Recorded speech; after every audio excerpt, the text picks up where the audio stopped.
이사야서 60장 1절 일어나라 빛을 발하라 이는 내 빛이 이르렀고 여호와의 영광이 내 위에 임하였다. 이사야 선지자가 이 말씀을 외칠 때 이스라엘의 상황이 캄캄했다. 나라가 잘 되고 경제가 잘 되고 모든 것이 안정될 때 이 말을 하는 것이 아니라 모든 지표가 다운이 될 때 이 말씀을 외쳤습니다.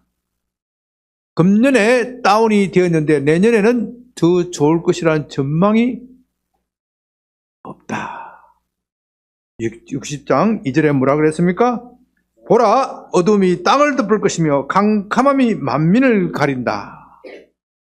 금년에도 어둠이 땅을 덮었는데 내년에는 더욱더 짙은 어둠이 덮일 것이고 금년에 캄캄함이 우리 백성들의 눈을 가렸는데 내년에는 더욱더 캄캄함이 임할 것이다.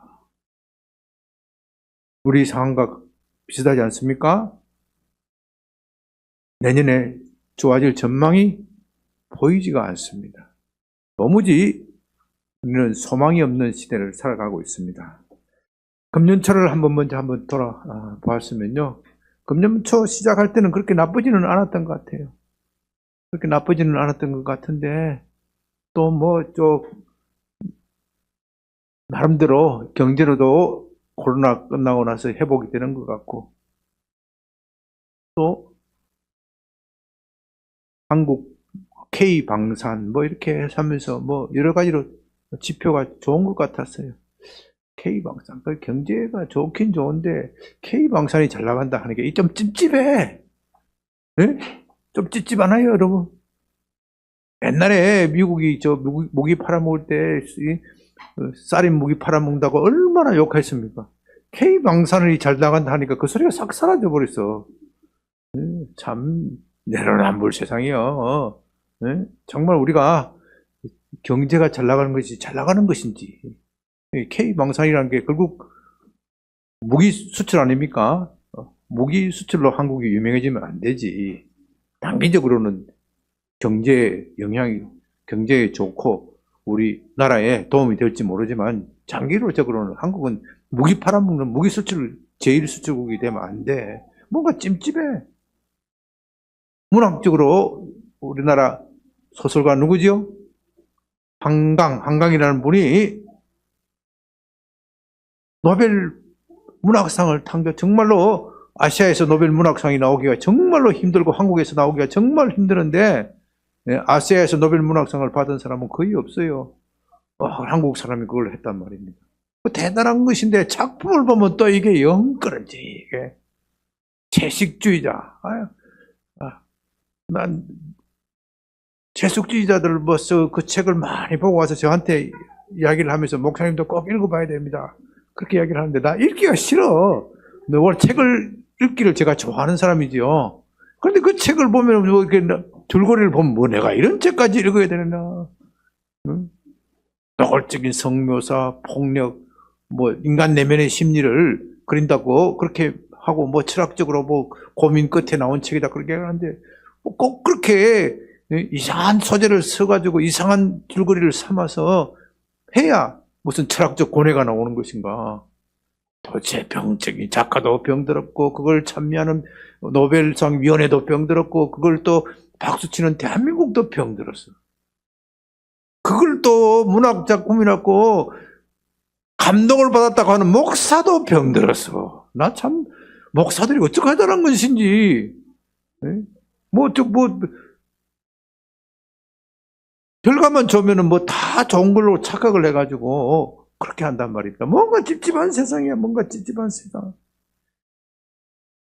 정치는 말할 것도 없죠. 영초에 의료 대란이다 해서 의사들하고 의사들의 개혁이 좀 필요할 것 같은데 국민들이 그건 공감하는 것 같은데 뭘 하면은 좀 부드럽게 좀 할 수도 있는 것 같은데 왜 그렇게 밀어붙이고 싱그러기만 하는 것인지.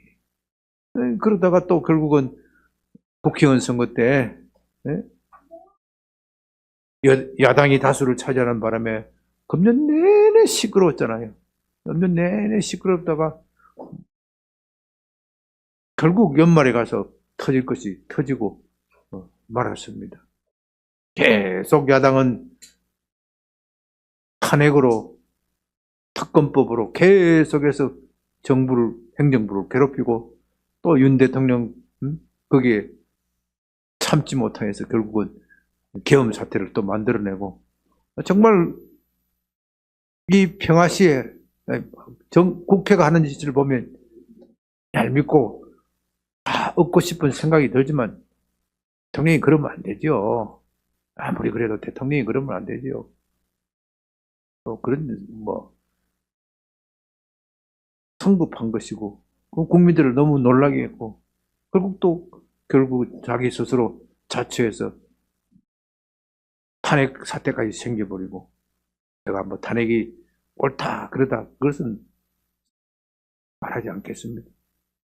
그건 헌법재판소에서도 결정할 일이고 내가 말했다 한들 여러분들에게 신앙에 도움이 되는 것도 아니고 아무것도 도움이 되지 않아요. 그것은 우리가 기도하면서 하나님께서 이 땅에 어떻게 결정하실지 지켜보는 거예요. 사석에서 저한테 물어보면 제가 이야기 잘해줄게요. 근데 강단에서는 목사도 그런 이야기를 삼가해야 돼. 목사도 너무 강단에서 정치적인 이야기를 하면 이 정치라는 게 휘발성이 강해서 온 성도들로 하여금 그 문제에 휩쓸리게 하고 결국 교회를 분란시키고 교회는 정치는요 다 어차피 지나가는 거야. 이 세상 일은 다 어차피 지나가는 거야. 교회는 영원한 복음을 이야기를 해야지. 하나님께서 내게 그리스도의 복음을 이야기하라고 이 강단을 맡기셨지 정치 이야기하라고 맡기신 건 아니란 말입니다. 한국교회가 너무 정치에 몰입되어 있는 거 그거 옳지 않습니다. 그러나 성도 여러분은 각자는 자기의 정치적 신념에 따라서 열심히 하시라고. 여러분 개인적으로 내가 열심히 하는 것 가지고는 말리지 않고 아니 오히려 열심히 하셔야 이 나라가 잘 돼가고 이 나라가 부정부패가 없어지고 부정부패하는 사람들이 긴장하고 그렇게 한단 말입니다. 그러나 교회의 이름으로 하는 것은 교회 자체 이름으로 하는 것은 굉장히 조심해야 되고 절제하고 자제해야 된다. 교회가 할 일은 사람을 키우는 일이지 정당을 만들고 교회가 정치하는 그건 하나님의 복음을 전하는 일을 소홀히 할 수 있기 때문에 그건 극히 조심해야 한다는. 어찌됐든 참 우리가 정치를 보면은 희망이 없어요. 희망이 없어요. 뭔가 터질 것 같으니 드디어 비행기까지 날아가던 비행기까지 그렇게 떨어져 버렸으니 참 연말에 국민들의 마음이 참 어둡습니다.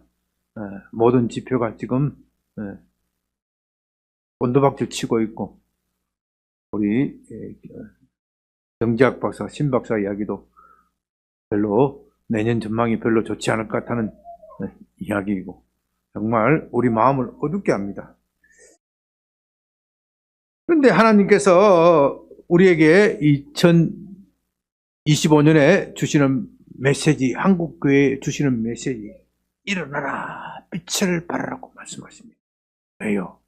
어둠이 짙으면 짙을수록 빛이 더욱 필요하기 때문에 어둠이 짙으면 짙을수록 빛은 강하게 빛나기 때문에 조그만한 빛이라도 강하게 빛이 나기 때문에 우리가 이렇게 어두운 세상에서 한국교회가 한국 사회가 왜 이렇게 됐는지 스스로 반성하고 자성을 해야 되는 것인데 모든 것이 잘 나가기만 하면 우리는 자성하지 않습니다. 교만합니다. 방자합니다. 내가 잘나서 그렇게 된 것처럼 착각하기 때문에 하나님께서 때로는 우리로 하여금 어두움의 길을 걷게 하시는 겁니다. 마찬가지로 이스라엘에게 하나님께서 이스라엘에 착한 왕이 있었고 그 착한 왕 때 번성을 하고 복을 주셨습니다.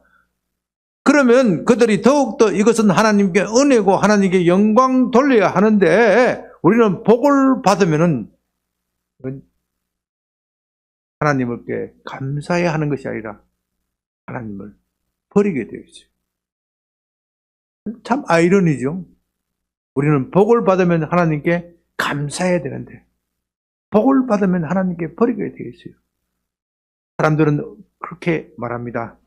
저도 그렇게 말하는 사람을 주위에 많이 보았어요. 어렵고 힘들 때 하나님, 내 하는 일에 복을 주시면, 내 사업에 복을 주시면 10의 1조를 반드시 드리겠습니다. 아니 10의 2조, 3조까지 드리겠습니다. 심지어 어떤 사람은 10의 5조까지 드리는데 내가 하나님께 내가 반 드리고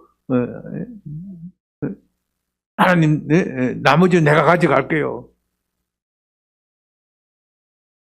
하나님이 안 속아요.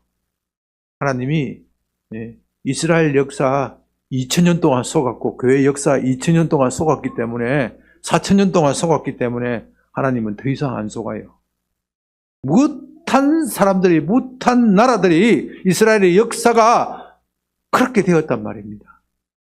하나님께서 내게 잘해주시면은 내가 반드시 섬기겠습니다. 그것은요, 신앙의 선비란 야곱조차도 하나님께서 내게 그가 고향을 떠나서 형 에서의 압박을 피해서 고향 에서를 떠나서 빈들에서 광야에서 하나님을 만나서 하나님께 기도드리기를, 하나님께서 내게 드리오면 내가 이 자리에 와서 반드시 하나님께 예배드리겠습니다. 하나님께 경배하겠습니다. 요즘 말하면 하나님께 교회를 세워서 하나님께 영광 돌리겠습니다. 그리고 나의 모든 것에 10의 1조를 드리겠습니다. 하나님께서 그의 기도를 들으시고 모든 환난에서 면하게 하고 마침내 하란 땅에서 거부가 되어서 고향으로 다시 돌아오게 하였는데 야곱이 그곳에 갔습니까? 안 갔습니다. 그곳이 그곳 지명이 뭐라고요? 베델이라고 이름을 지으면서 이곳이 하나님의 집이다 이름을 지으면서 성공했으면 하나님께로 그 자리로 가야 되잖아요. 안 갔어요. 그 결과 야곱의 집에 큰 환란이 오는 겁니다.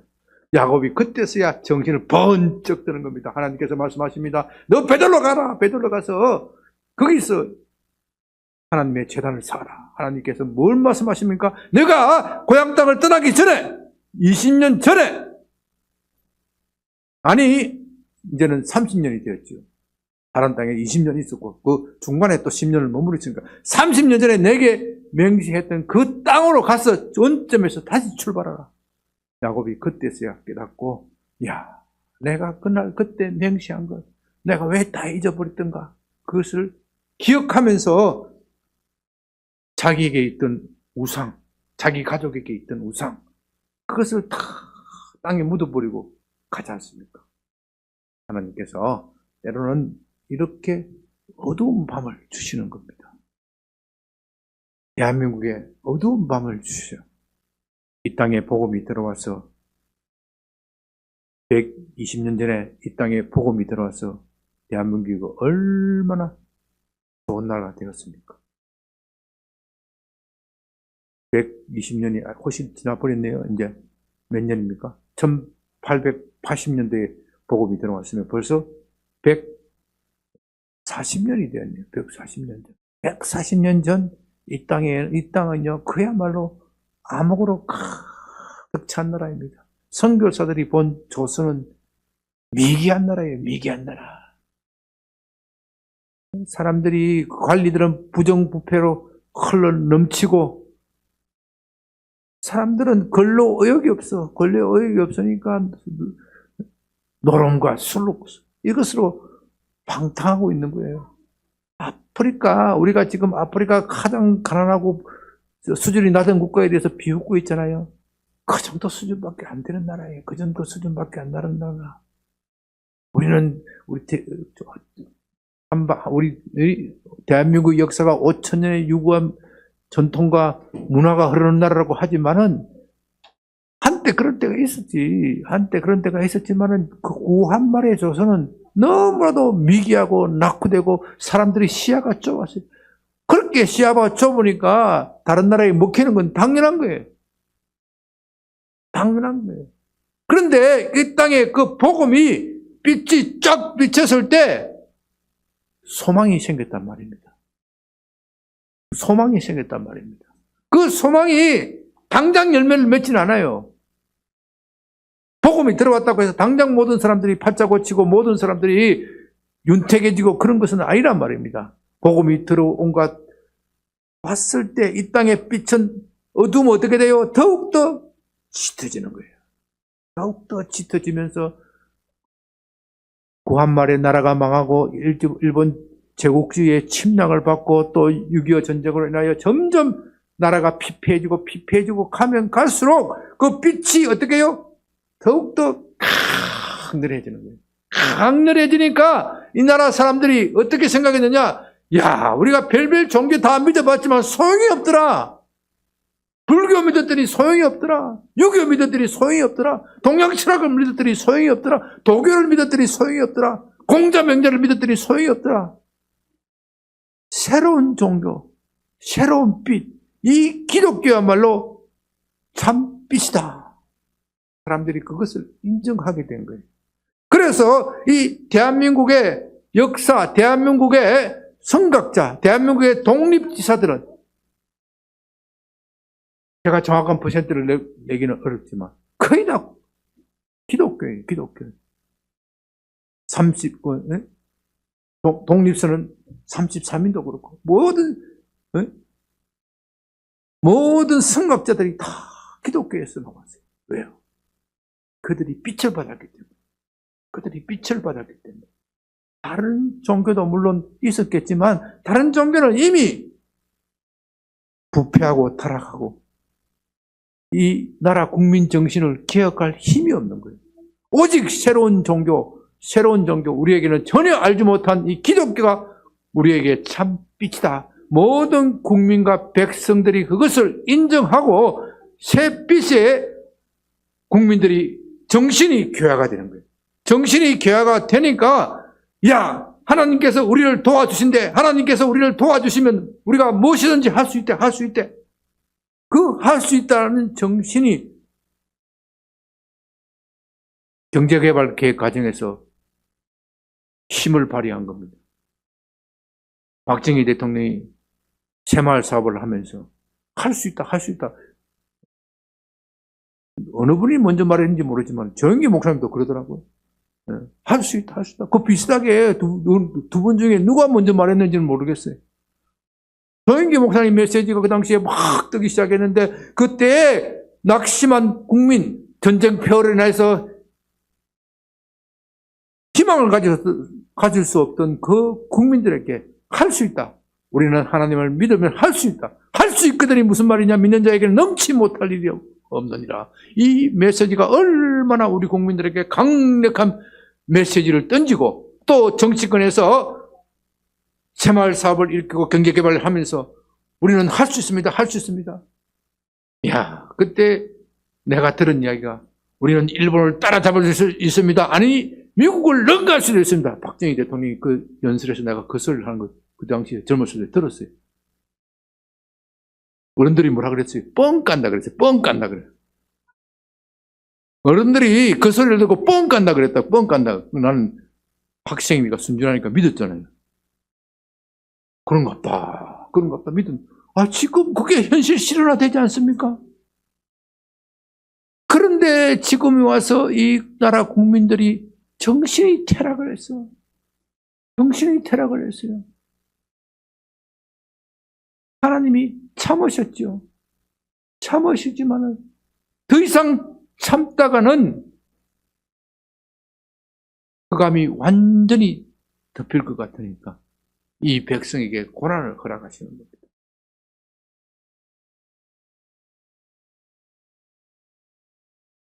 좀 우리가 크게 봐야 되는데요. 여러분들이 개인의 가정사 문제도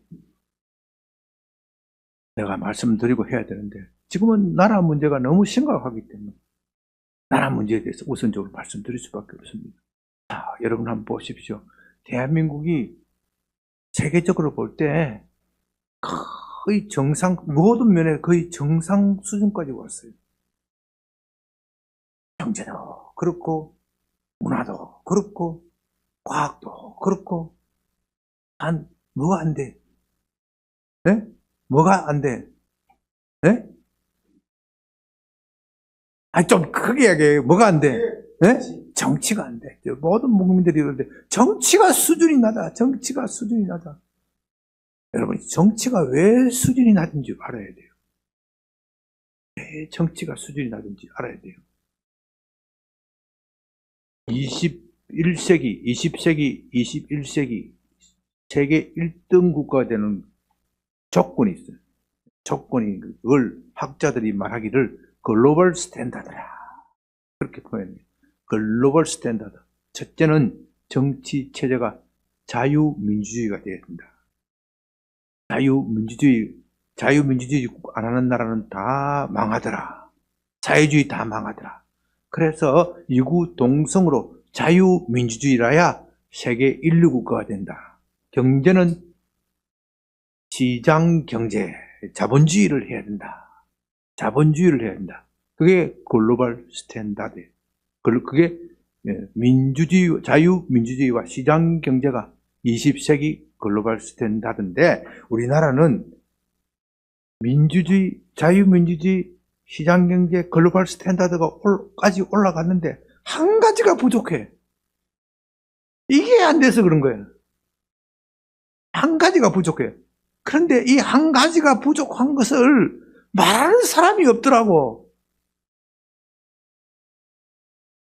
말하는 사람이 없더라고. 나만 말하는 것 같아. 좀 미안한 이야기지만. 뭐예요? 자유경제, 자유시장, 자유민주주의, 시장경제, 요게 없으면 결코 안 되는 한 가지가 있어. 그게 법이야, 법.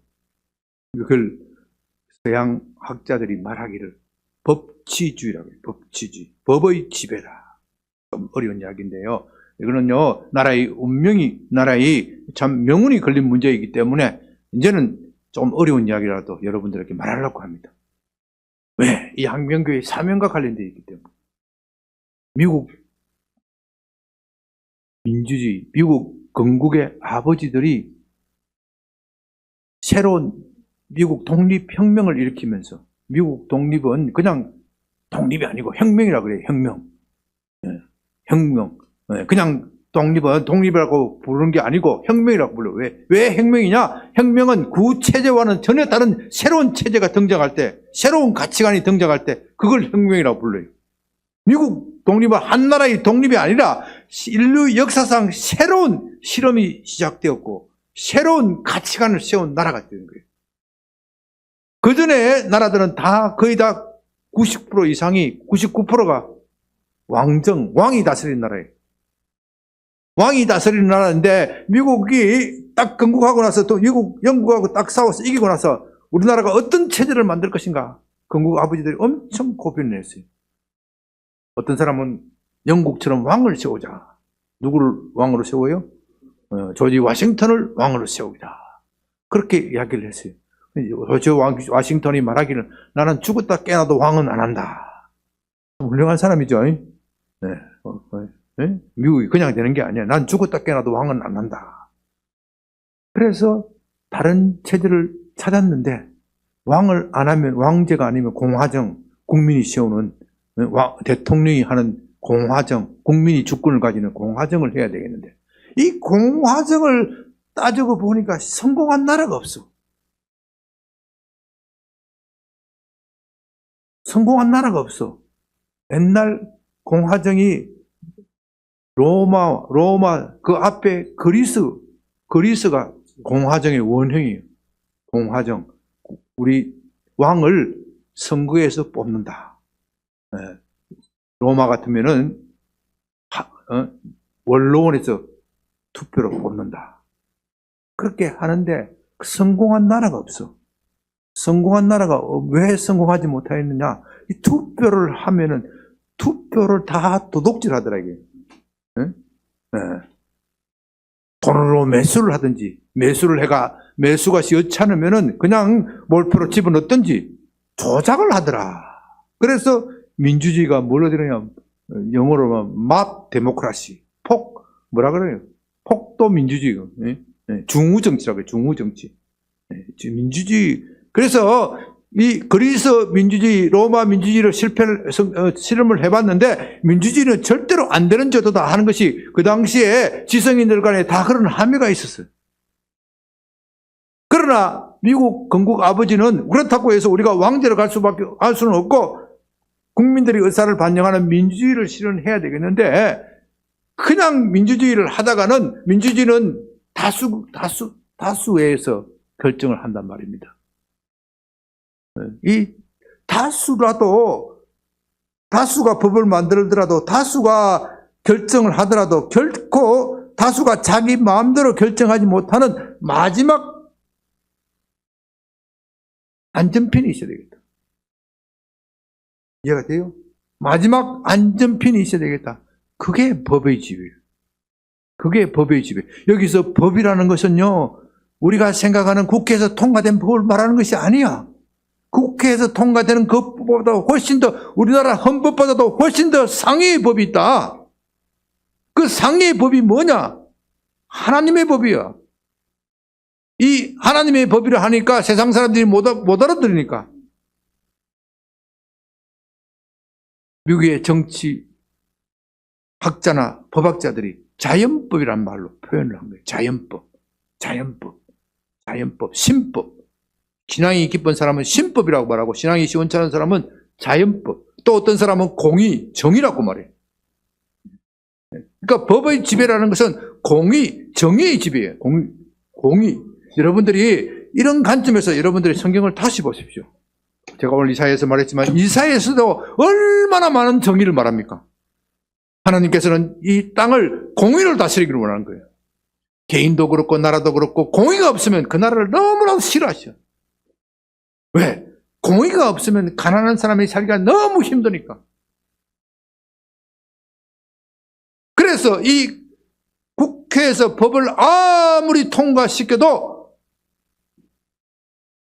정의에 어긋나는 법은 법이 아니다. 법원은 무엇하는 것이냐? 그 정의를 선언해 주는 것이다. 헌법재판소는 무엇을 하는 것이냐? 그 정의를 선언해 주는 것이다. 그런데 이 대한민국의 이 정의를 실현하는 시스템이 너무 약한 거예요. 오늘날 혼란은 바로 그런 데 있어요. 오늘날 대한민국이 겪는 혼란은 바로 그런 데서 온 거예요. 법학자들이 하는 이야기가 지연된 정의는 정의가 아니다. 국회의원 당선되고 나서 임기 다 끝났는데 유죄. 뭐예요 그거? 그렇게 그때 유죄 다 하면 뭐예요? 내가 구체적으로 누구라고 말은 안 하겠어요. 윤모 씨 있잖아요. 다 임기 다 끝나고 나서 유죄. 제가 검사를 했고 또 법조인을 하지만 너무 창피하고 부끄러운 거예요. 법원이 부끄러워해야 되는데 부끄러움을 요즘 모르더라고. 대한민국이 지금 망가지는 이유가 바로 그런 거예요. 겉으로 보면 법치주의가 되고 뭔가 잘 돌아가는 것 같은데 속이 다 썩었어. 속이 다 썩었어.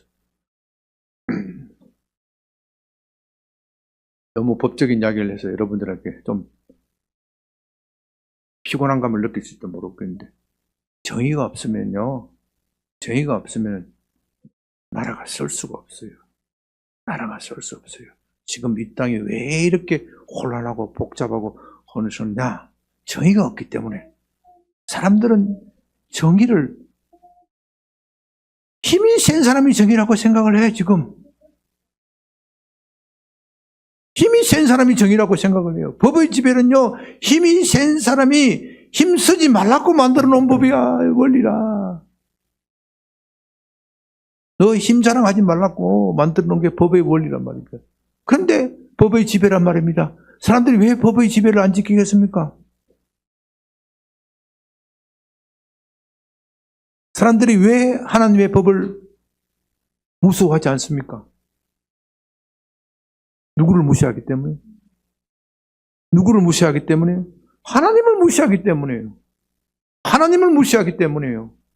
하나님께서 말씀하십니다. 너희가 왕을 세우게 되면 이 왕 옆에 이 율법책을 왕 책상 옆에 두게 하라. 그 당시 율법책은 이렇게 두꺼운 성경책은 아니에요. 모세오경, 조그만한 거. 왕이 직접 이 율법책을 자기 손으로 기록하고 필사하고 그 율법책을 자기 옆에, 집무실 옆에, 침상 옆에 늘 두어서 왕 옆에 따라다니게 하라. 율법책의 핵심이 무엇입니까? 율법책의 핵심은, 왕이 읽어야 할 율법책의 핵심은 너 정의롭게 이 나라를 다스리지 않으면 너 죽어야. 너 죽이겠다 이거예요, 하나님이. 너 이 나라를 정의롭게 다스리지 않으면 내가 너를 죽이겠다. 이게 율법책이에요. 이해가십니까? 그러니까 다윗은 이 하나님의 명령에 따라서 이 율법책을 늘 가지고 있었단 말입니다. 늘 가지고 있었기 때문에 그가 범죄했을 때라도 나단 선지자가 당신이 그 흉악한 죄를 지은 사람입니다. 나단 선지자가 지적했을 때 깜짝 놀래가지고 내가 하나님 앞에 범죄했습니다. 손 들고 나오는 거예요. 왜? 다윗이 율법책에 따르면은 그런 짓 하면 안 되잖아요. 자기 부하를 간음하고 자기 죄를 듣기 위해서 그 부하를 전쟁터로 막아서 몰살시키는 그런 거 하면 안 되잖아요. 안 되는 것에 대해서 죄의식이 있어. 이러다가 내가 하나님한테 두드려 맞지. 늘 죄의식에 사로잡혔던 거예요. 그렇지, 범죄를 저지르고 나서. 그 죄의식이 어디서 나왔겠어요? 자기가 매일 율법책에 있는 율법책이 그거 쓰인 거예요. 그날 이후로는 율법책이 보기가 어떻게 해요? 민망스럽지. 보기는 치울 수는 없고. 왜? 신하들이 보잖아요. 그 치우면 우리 왕이 딴 생각하고 있나 보기 때문에 그 치울 수는 없고. 보기 민망한 거야. 민망한데 참 어떻게 보면은 자기도 울고 싶은데 나단이 와서 그때 뺨을 한 대 딱 때려줬단 말입니다. 이해가 되세요? 이 정치인들이 하나님을 두려워하지 않으면은 절대로 정의를 실현할 수가 없어요. 이 나라 혼란이 계속되는 겁니다. 하나님을 두려워하지 않는 사람은 결국 자기의 영광이 목표야. 어느 정치인이나 말할 것도 없어요. 여당이 야당 책임 돌리고 여당은 또 야당 책임 돌리고 그러면 지금 야당이 여당 되면 나라가 나아지는가요? 그 소용이 없어요. 소용이 없어. 이 나라가 나아지려면은요, 이 나라가 정의가 있어야 돼. 정의가. 여러분, 우리가 옆에 북한도 있고 중국도 있잖아요. 우리가 북한보다도 경제가 잘 나가고 중국보다도 경제가 잘 나간다고 해서 그들을 이기는 게 아니에요. 그들을 이기는 게 아니라니까. 북한은 좀 그렇다 하더라도 중국도 경제가 지금 얼마나 많이 따라왔습니까? 조금 있으면 미국도 앞선다고 그러잖아요. 그것 때문에 중국이 대한민국에 겁을 먹고 우리가 대한민국 만만하게 봐야 되겠다. 만만해 보면 안 되겠다. 이렇게 하는 게 아니라니까요. 대한민국이 정의가 실현되면 중국이 벌벌 떠는 거예요. 왜? 대한민국이 정말로 자유민주주의 국가, 정의로운 나라, 이 나라에 오면 행복한 나라, 그걸 보면 벌벌 떠는 거예요. 왜? 중국은 감히 그걸 꿈도 못 꾸는 나라이기 때문에. 그래서 중국이 독재국가이기 때문에 그 독재국가 옆에 있는 나라를 독재국가를 자꾸 만들려고 그래. 왜? 대한민국이 자유민주주의 국가가 있으면 중국 체제가 흔들려. 지금은 개방된 나라이기 때문에 중국 사람들이 한국에 얼마나 많이 옵니까? 한국에 와보니까 얼마나 자유스럽고 얼마나 사람들이 자기 마음대로 하고 싶은 거 다 한단 말입니다. 그래서 중국에서 돈 많이 번 사람들이 돈은 어디서 쓰고 싶냐? 제주도에서 쓰고 싶어요. 제주도 오면 일단 중국의 억압된 공기가 팍 나가니까. 제가 어떻게 그걸 아느냐? 내가 유신 때 그걸 느꼈거든. 내가 유신 때 그걸 느꼈다니까. 대한민국 경제도 잘 나가고 잘하는데 박정희 대통령이 훌륭하고 옳은 일을 많이 했는데 그 박정희 대통령 말기에 너무나도 억압적인 체제이기 때문에 백성들이 밖으로 나가면 해방이야, 해방. 대한민국에서 돈을 안 써. 왜? 돈 쓰면 손가락질 받아. 아무리 돈 많이 버는 사람들도. 그 당시에는 그랬어요. 나이 드신 분은 다 아시죠? 재벌들이 돈 좀 쓰면은 다 손가락질해. 사람들이 어떻게 생각하냐. 저 사람들은 세금도 안 내고 도둑질하고 도둑질해가 돈 번 돈을 향락하고 사치한다. 그렇게 손가락질하기 때문에 재벌들도 대한민국에서는 돈을 안 쓰고 어디 가서 쓰느냐? 다 미국이나 유럽 가서 돈을 쓰는 거예요. 우리가 그 당시 그 시절을 봤기 때문에 중국에서 온 사람들이 대한민국에 돈을 왕창 쇼핑하고 하는 거 이유가 있어요. 이유가. 그 중국에 억압되어 있던 그것을 대한민국에서 발산하는 거예요. 그 발산하면 중국 정부는 좋아하겠어요? 싫어하겠어요? 싫어해. 그 좀 멀리 떨어져 있으면 좋겠는데 바로 코앞에 있어. 이게 얼마나 불안한 거예요. 그러니까 대한민국이 민주화되고 자유민주주의가 더욱더 꼽히고 정의가 평화로운 나라가 되면은 이건 중국에 대해서 핵 폭발보다 더 큰 위협이에요. 그렇기 때문에 우리가 살아가야 할 길은 이 정의로운 나라를 만들어야 돼요. 정의로운 나라를 만들어야 돼요. 정의로운 나라를 만들어야 돼요. 그리해야 대한민국의 정치가 바로잡히고, 정치가 바로잡히면 그다음부터는 모든 것이 다 질서 있게 되어가는 거예요. 죄송한 말씀입니다만은 참 비행기가 떨어지는 사고 있었으면 안 되지만은 이 나라를, 큰 나라를 다스리다 보면 그런 사고들이, 크고 작은 사고들이 있기 마련이에요.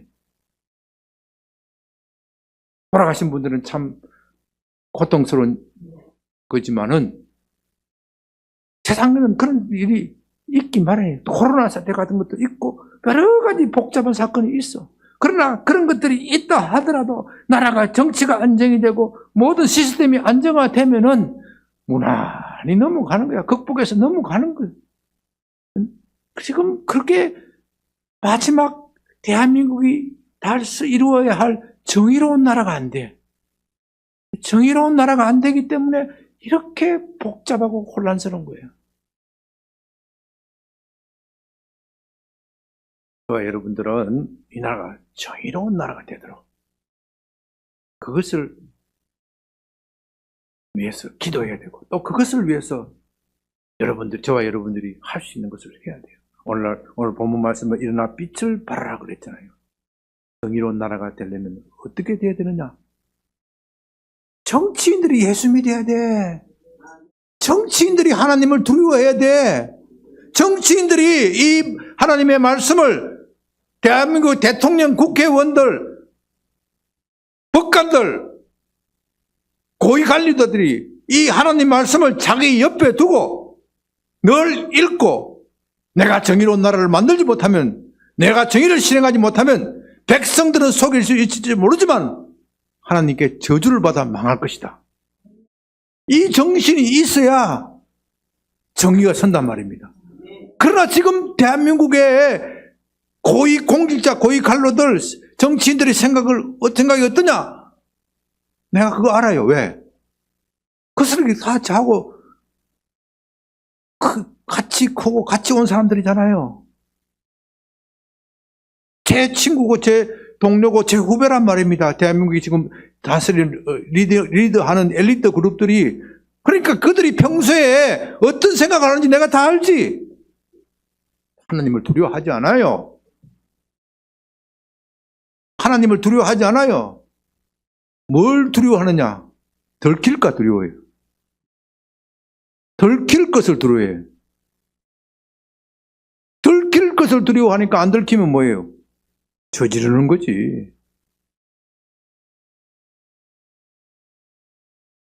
우리의 정의의 궁극적인 출발점은 하나님이어야 합니다. 하나님 외에는 정의가 있을 수가 없어요. 인간은요, 결국은 하나님을 빼버리면은 자기가 정의야, 자기가 정의야.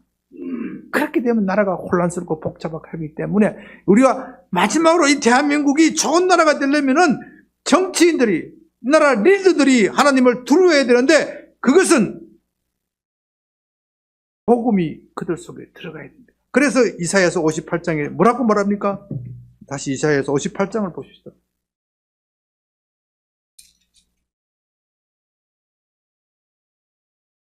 58장 1절 다 같이 읽어봅시다. 크게 외치라. 다 같이 시작. 크게 외치라. 목소리를 아끼지 말고 내 목소리를 나팔같이 높여 내 백성에게 그들의 허물을, 야곱의 집에 그들의 죄를 알리라. 크게 외치라. 복음을 크게 외치라. 복음을 크게 외치되 너 그렇게 살다가 죽어. 내 죄를, 야곱의 죄를 알리라 그러잖아요. 너 대한민국 그렇게 살다가 죽어. 망해. 그걸 외치라는 거예요. 어떻게 외쳐요? 크게 외치라는 거예요. 크게 외쳐. 그렇게 대한민국의 엘리트 그룹들이 정말로 하나님을 두려워하는 마음이 생기면은 비로소 그때 정의가 작동합니다. 정의가 작동하면 대한민국이 2025년의 미래가 어떻게 될 것인가? 이사야서 다시 60장 봅시다. 60장 4절. 60장 4절 다 같이 한번 읽어봅니다. 시작. 내 눈을 들어 사방을 보라. 무리가 다 모여 내게로 오느니라. 내 아들들은 먼 곳에서 오겠고 내 딸들은 안기어 올 것이라. 네. 자, 계속해서 그때 계속해서 있습니다. 그때 내가 보고 기쁜 슬띠며 내 마음이 놀라고 화창하리라. 이는 바다의 부가 내게로 돌아오며 이방 나라의 재물이 내게로 옴이라. 허다한 낙타 미디안과 에바의 어린 낙타가 내 가운데 가득할 것이며 스바 사람들은 다 금과 유황을 가지고 와서 여호와를 전파할 것이며. 끝까지요. 자, 이 지금 무슨 말이냐? 이 너희가 정의를 실현하면 흩어졌던 이스라엘 백성들이 다 모일 뿐만 아니라 온 세계 사람들이 너를 찾아올 것이다 이 말이에요. 왜? 너희가 어떻게 그렇게 정의로운 나라가 되어서 행복한 나라가 되었느냐? 너희 가운데 여호와께서 계시기 때문에 그렇구나. 쉽게 말해서 중국이 대한민국을 바라보면서 너희가 어찌하여 그렇게 공의로운 나라가 되었느냐? 너희가 예수 잘 믿기 때문에 그렇구나. 우리도 어떻게 하면 예수 믿을지 대한민국으로 배우러 오겠다. 배우러 오는 사람이 그냥 와요? 돈 들고 왔잖아. 돈 들고. 미국에 유학 가는 사람들이 그냥 가는 거야? 대한민국에 있는 돈 없는 돈 바리바리 사가지고 가잖아요. 미국은 하나님의 복음을 받아들이니까 좋은 시스템, 좋은 나라를 만들으니까 온 세계 사람들이 다 돈 들고 와서 미국에서 공부하려고 속된 말로 환장했단 말입니다. 환장해서. 대한민국이 왜 그렇게 못 되겠어요? 대한민국의 시스템, 대한민국의 좋은 정의로운 나라를 만들면은 대한민국은 미국보다 더 좋은 조건이 있어요. 바로 중국이 붙어 있고 바로 동남아가 붙어 있잖아요.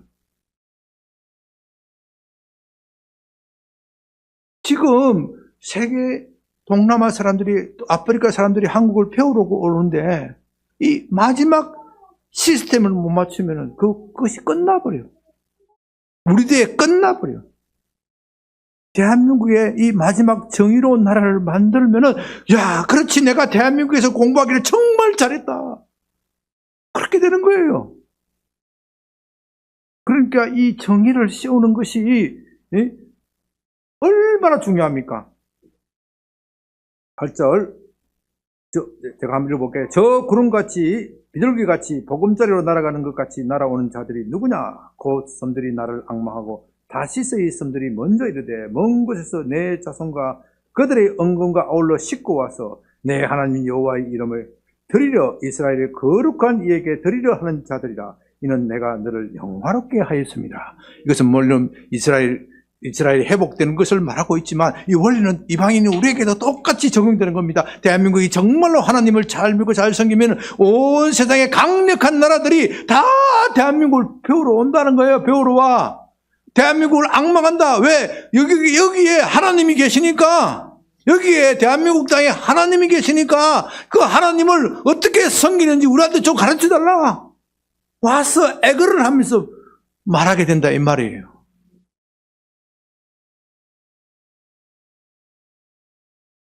다 읽었으면 좋겠는데 중요한 것만 다시 한번 16절 내가 이방 나라의 젖을 빨며 뭇 왕의 젖을 빨고 야 이게 희한하잖아요. 이방 나라의 젖을 빤데 제일 좋은 것을 먹는다는 그 뜻이에요. 제 왕의 젖을 빠며 왕이 얼마나 좋은 것을 많이 가지고 있어요. 왕의 젖까지 빠려 왕이 가진 것 중에 제일 좋은 것을 우리가 먹게 된다. 여호와는 내 구원자 내 구속자가 야곱의 전능자가 인 줄 아리라. 내가 17절이 중요해요. 내가 금을 가지고 놋을 대신하며 은을 가지고 철을 대신하며 놋으로 나무를 대신하며 철로 돌을 대신하며 이건 말이에요. 금이 그만큼 흔하다 그런 뜻이에요. 그만큼 부자가 된다. 뭐 때문에요? 화평을 세우고 관원을 삼으며 관원이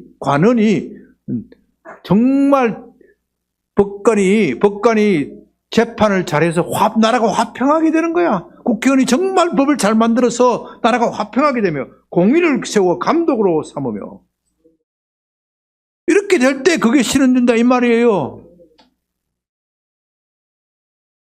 8절 다시는 강포한 일이 내 땅에 들리지 않을 것이며 불법이 다시는 그 땅에 없다. 황폐와 파멸이 내 국경 안에 다시 없을 것이며 내게 내 성벽을 구원이라 내 성문이라 부를 것이며 19절 다시는 낮에 해가 내 빛이 되지 않으며 달도 내게 비추지 않을 것이며 오직 여호와가 내게 영원한 빛이 되며 내 하나님이 내 영광이 되리니. 여기서 해와 빛이란 해와 달이라는 것은요 세상에 자기 권세를 자랑하는 세상 세력을 말하는 거예요. 세상 세력은 여호와 태양보다 더 밝은 하나님의 공의를 비추니까 그들이 부끄러워한다 그랬어요. 부끄러워. 하나님이 직접 우리를 다스리게 되면 그들이 부끄러워하게 되는 거예요. 세상 철학, 세상 정치, 사상 이것들이 하나님이 직접 다스리는 나라가 오면 그것들은 다 빛을 발하기 때문에 부끄러워하는 나라가 되는 거예요. 그러므로 우리가 알아야 하는 것은 하나님이 직접 이 땅을 다스려 주는 거예요. 그렇게 되면 21절 내 백성이 다 어렵게 되어 영원히 땅을 차지하게 하리니. 어렵게 되어야 땅을 차지한단 말이에요. 어렵게. 어렵게 된다는 것은 고난을 받고 핍박을 받는 일이지만 반드시 이루어야 된다 이 말이에요. 그러다 보면 어떻게냐 22절 그 작은 자가 천명을 이루고 그 약한 자가 강국을 이룰 것이라. 이 약한 대한민국이 강국이 되는 비결은 이 땅에 정의가 실현되는 것. 그거 외에는 길이 없단 말입니다. 하나님이 2025년 양변교회를 향하여 그리고 한국교회를 향하여 빛을 비추라고 말씀하십니다. 왜 빛을 비추라고 말씀하십니까? 장차 2025년은 어둠이 더 깊어질 것이기 때문에 더 깊어지면 사람들은 소망이 없다. 한국은 끝났다. 외국 사람들은 한국은 끝났다. 한국에 수자 끊고 철수하자. 그렇게 말할 것이다. 그러나 하나님은 아니다. 이때가 기회다. 무슨 기회냐? 이 땅에 정의를 다시 세울 기회다. 이 땅 사람들이 하나님을 두려워할지어다. 우리가 하나님을 두려워하지 않았기 때문에 이 땅의 형편이 이렇게 되었는데 우리가 하나님께로 돌아가자. 그것을 부르짖죠. 우리가 빛을 비춘다는 것은 우리 자신이 빛을 가지고 있어요. 빛을 가지고 있지 않으면서 어떻게 빛을 비추고 있겠습니까? 그러나 우리 자신은 발광체가 아니죠. 빛은 여호와 하나님 하나님이 우리와 함께 하시는 것이 빛이에요. 하나님이 빛이시에요. 하나님은 영이시기 때문에 보이지 않으시기 때문에 우리가 그 자체로 말할 수는 없고, 그래서 하나님께서는 그의 말씀으로 우리와 함께 하시는 거예요. 그리고 그의 말씀을 깨닫게 하는 영을 보내주세요. 그러므로 빛을 가진다는 것은 하나님의 말씀을 내가 가지고 있는 것이고, 그 말씀을 해석해 주실, 올바르게 해석해 주실 성령을 가지고 계시는 거예요. 그 두 가지를 가지고 있어요. 빛이 뭐냐? 빛이 뭐냐? 하나님의 말씀이고, 그 말씀을 해석해 주실 성령이, 이것을 가지고 있어야 대한민국이 정의로운 나라가 되고 여러분들의 가정이 바로 서게 되고, 가정이 바로 서게 돼야 이사야서 60장에서 말씀한 대로 온 땅의 부가 여러분들에게 가는 겁니다. 여러분들이 예수 믿고 화평스럽고 평화스러운 가정을 이룬다면 사람들이 물을 것입니다. 어떻게 너희 가정은 그렇게 되느냐? 어떻게 이 메마른 땅에 너희 아이들은 그렇게 해맑고 기쁘게 보이느냐? 우리 손자들이 좀 그런 소리를 듣는 것 같아. 학원은 못 보내도 그런 소리를 들리잖아요. 네? 지 애비가 돈이 없어서 학원을 못 보내더라도, 그 집 아들 보니까 해피하다. 그렇지. 학원 안 보내도 애가 저렇게 돼야 되지. 그 소리를 들어야 되잖아요. 학원 보내가 애 죽이면 뭐해? 소용이 없잖아. 시간이 많이 지났는데요. 오늘 참 우리에게 중요한 말씀을 하나님이 주셨습니다. 2024년 정말 어떻게 보면 희한한 해야, 희한한 해. 그래도 하나님께서 금년 10월 27일 한국교회 큰 집회를 열게 하시고, 이런 하나님께서는 위기를 보신 것이죠. 그 위기를 보시면서 대한민국의 정치적 상황을 보면 너희들은 소망이 끊어졌지만, 비행기가 떨어지는 것을 보면 이 나라의 국군이 다 한 것 같지만 그건 아니다. 이때가 하나님이 다스리심을 다시 나타날 때다. 그렇게 말씀하시는 것을 생각하시면서 여러분이 좀 오늘 기도 제목을 나눠드렸죠? 네, 그걸 기도 지금 한 5분 동안 먼저 통성기도 한번 하고, 한 통성기도 한번 3분 하고 기도 제목을 쓰는 그런 시간을 갖겠습니다.